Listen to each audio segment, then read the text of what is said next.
Hello, everyone, and thank you so much for joining us today.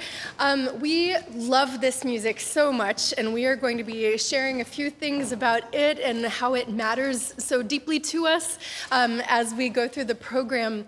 But what I wanted to say is that each of us has been talking about the different pieces and what they mean in our own lives and what it has sort of conjured up for us as we've been working together. And so I'd like to, right off the bat, introduce Emma, who's going to share a little bit about Witch Trial by Portland composer Stacy Phillips, who's with us today. Hi, Stacy.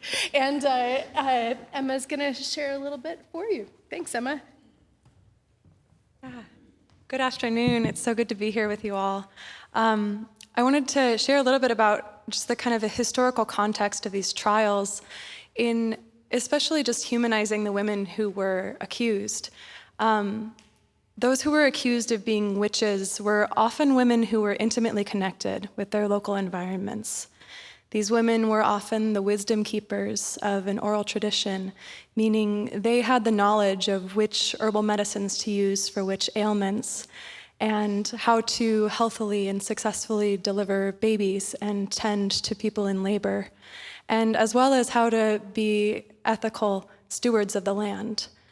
And so their resulting self-sufficiency from having these skills, and they had positions of relative power within their communities, and this made them a threat and a prime target within a patriarchal context, of a patriarchal Christian context.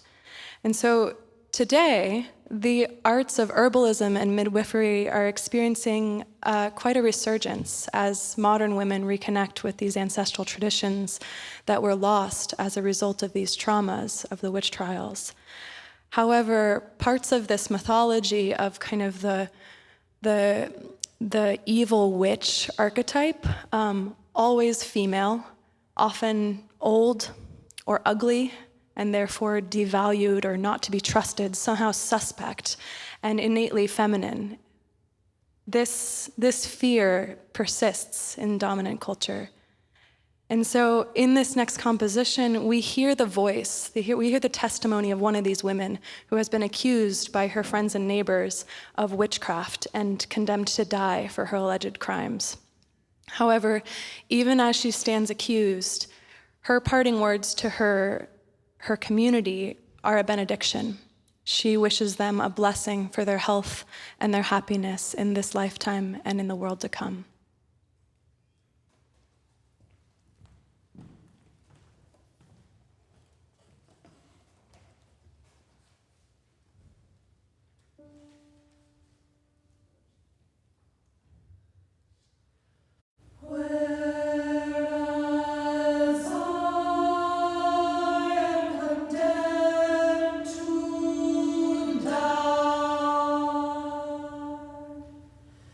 Let me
Thank you. The next thing you'll hear is an aria from the opera As One, which depicts the transition of our main protagonist into the woman that she was always meant to be.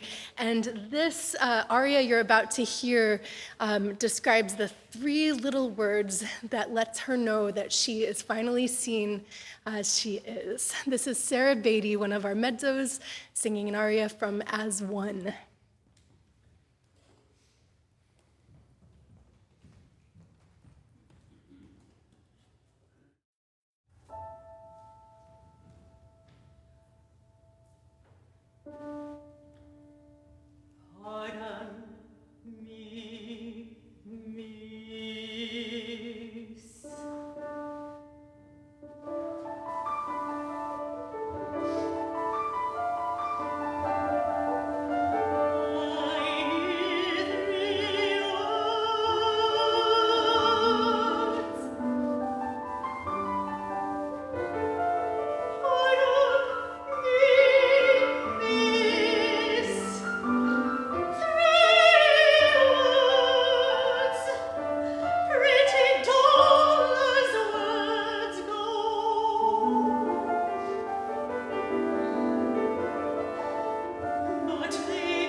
Thank you. I have just a couple things to mention. One is we have one little error in your program, which is that there are actually two more pieces before intermission. We'll be doing both Sally's Pigeons and Wanting Memories prior to intermission, and I think you'll appreciate it because you'll need a moment to collect yourselves after Wanting Memories. So we will just make that one change to the program. This program is very special to us in a number of ways. We did a version of this concert back in 2019, and at the time it was called Women Singing Women. We were responding in part to watching Christine Blasey Ford testifying in front of the Senate Judiciary Committee about her experiences with Brett Kavanaugh as a high school student and experiences of sexual assault, for which she was disbelieved at least, and given death threats to herself and her family, and just vilified. And we were, and I think a lot of people felt very enraged about this, having experienced, many of us, similar experiences of trying to share one's story and not being believed, or maybe you're not remembering it right, or something like that. So at the time, we did what Resonance does, and we commissioned a new piece of music from Melissa Dunphy, which is the extraordinary work Listen that you will hear on the second half of tonight's concert. Listen has words on the first movement from 1991 from Anita Hill's testimony regarding Clarence Thomas, who now sits on the Supreme Court, and then on the second movement from 2018 from Christine Blasey Ford about Brett Kavanaugh, who also sits on the Supreme Court.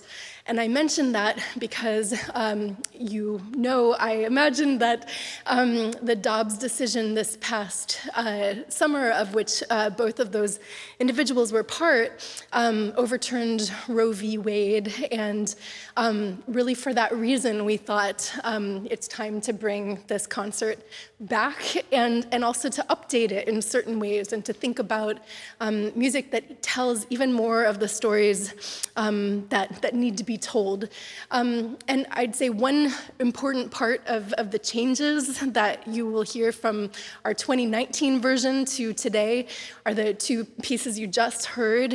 Maria Isabel Valverde has become a composer who we've commissioned and worked with very closely, and I feel very strongly that that expression of not just trans rights, but also trans joy and pleasure, that is such an important part of the human rights we all work toward.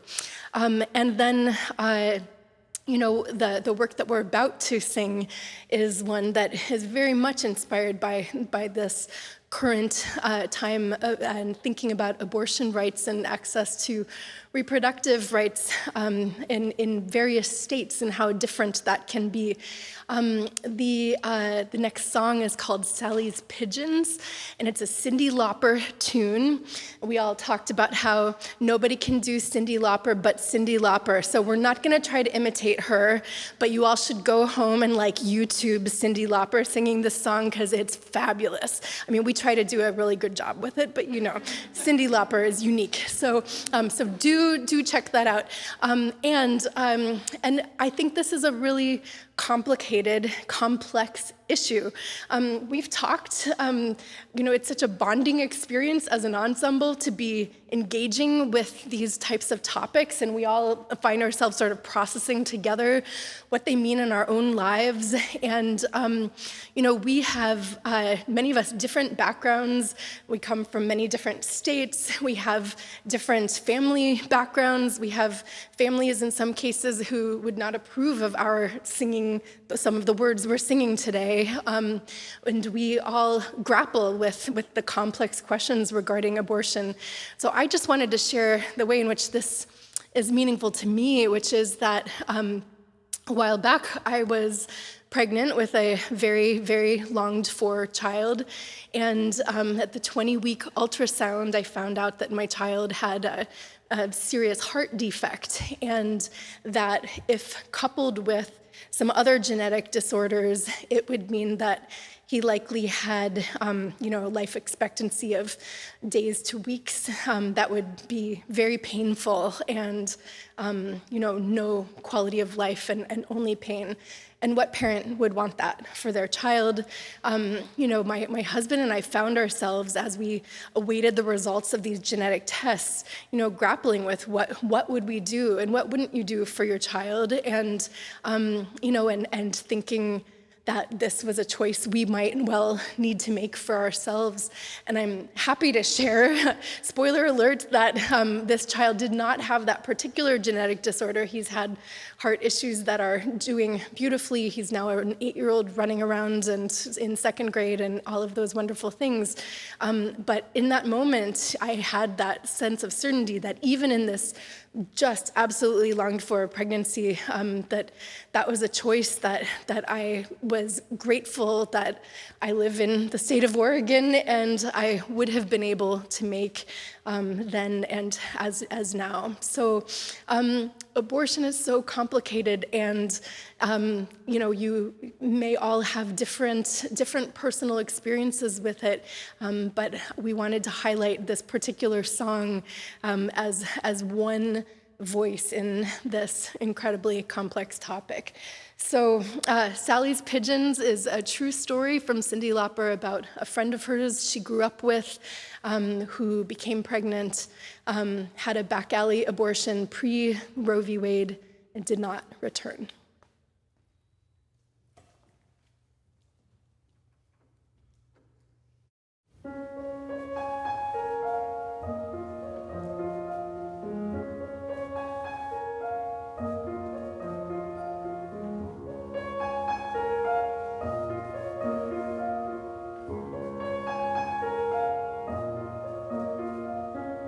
When I was 8, I had a friend with a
while we're getting ready for this next piece and taking our places, I gave you the profound, deep thoughts the last time I spoke to you. I hope, now I'm just gonna say, we're almost at intermission, and so on a different note, restrooms are in the back, and also please do fill out those audience reply cards. We really appreciate those, and we'll do a drawing after we come back from intermission. Thank you all so much.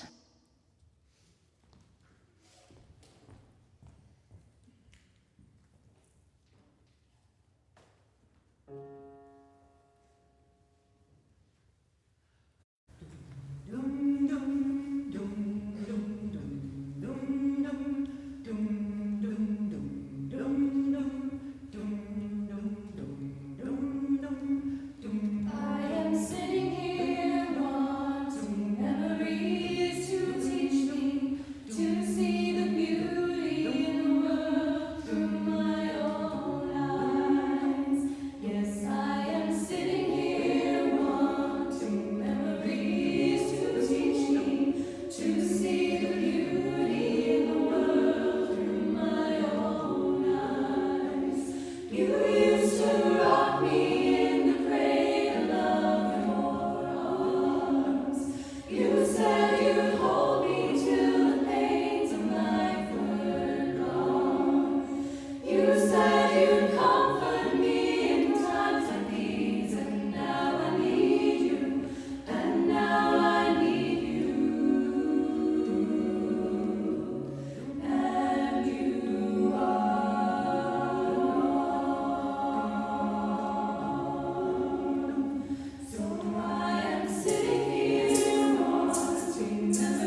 Hi, everybody. My name is Maria, and welcome to the second half. This next song that we're doing was a song that I arranged in 2019 for the Women Singing Women concert that Resonance did. And it's called Blood Makes Noise, and it's by Suzanne Vega, who I was obsessed with in the 90s. And, but this song really spoke to me, and I thought I understood it in 2019, and I really, really understand it now. One of the main theme of the song is anxiety and fear. And my own mental health issues have included depression and anxiety my whole life. It runs in my family, and I had a strange obsession with it when I was young and would do book reports on it. But one of the things that happened during the pandemic is that my personal mental illness evolved, deepened, however you want to say. One of the things that I experience, and I feel like this song really embodies, is my anxiety will rush through, thoughts will rush through my head, a million thoughts, times a million, everything. I have to do everything. I have to be everywhere. I have to do everything for everybody. And it's just running and running and running in circles. And the thing to satisfy that would be to actually do the things, and then I wouldn't be thinking about it anymore. But unfortunately, there's the depression side that freezes me in my tracks. And so often I'll be sitting there, and it'll look like I'm relaxing or just staring off into space when really there is just a million things going on inside my head. And it makes it really hard to do the most important self-care for myself. It makes it really hard to ask for help because if you look at me, you wouldn't know that any of this was happening. And my partner even said that to me. He didn't know any of this was happening until I told him. And so when I finally was able to get up, get out of that, and get help, one of the things that I experienced, which I think a lot of women experience, is that you feel like the doctors may not necessarily believe you, or they diagnose it that in a way where they're blaming something else. So it's not mental illness, it's just that I haven't gotten up and started walking around my neighborhood for some exercise, or I need to change my diet, and that's gonna change my mind somehow. But none of those things worked. What I found was medication worked, and what medication was what I needed. But it took me a long time of just suffering through that before I was able to actually go and get the help I needed from a doctor, and find a doctor that would listen to me and understand that it is not the rest of my body, but it's my brain, it's the serotonin and all of the different things going on inside my body. And this song talks about how there's so much going on in your brain sometimes that even trying to take in the helpful information that the doctor is giving can be a struggle in and of itself. And I want to thank Resonance Ensemble for allowing me to kind of express this, because it does take a little of the anxiety away when I can just talk to a bunch of strangers about about how my brain works. Hi, Maria Karlin, nice to meet all of you. But today, this song, it starts where you walk into a beautiful lobby that looks welcoming, looks inviting, but then you walk into the doctor's office and it's not always that inviting. Sometimes it's a little too sterile to feel okay about expressing your innermost thoughts and your deepest fears. And so, yeah, I think Suzanne Vega really hit the nail on the head when she did this. So this is Blood Makes Noise.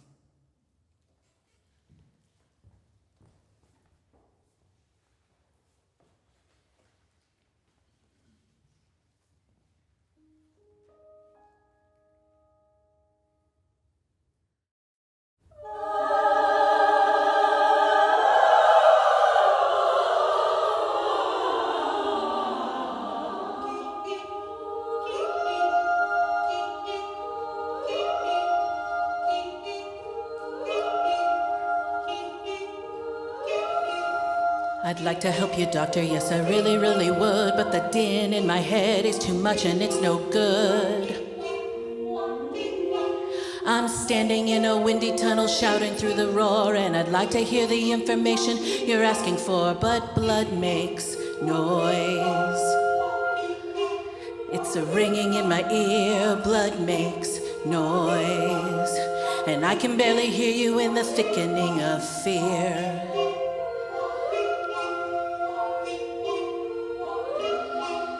I think that you might want to know the details and the facts, but there's something in my blood denies the memory of the acts. So just forget it, Doc. I think it's really cool that you're concerned, but I'll have to try again after the silence has returned, 'cause blood makes noise. It's a ringing in my ear, blood makes noise, and I can barely hear you in the thickening of fear. Yes, blood makes noise. It's a ringing in my ear. I can barely hear you in the thickening of fear. Yes, blood makes noise. Ringing in my ear. I can barely hear you in the thickening of fear.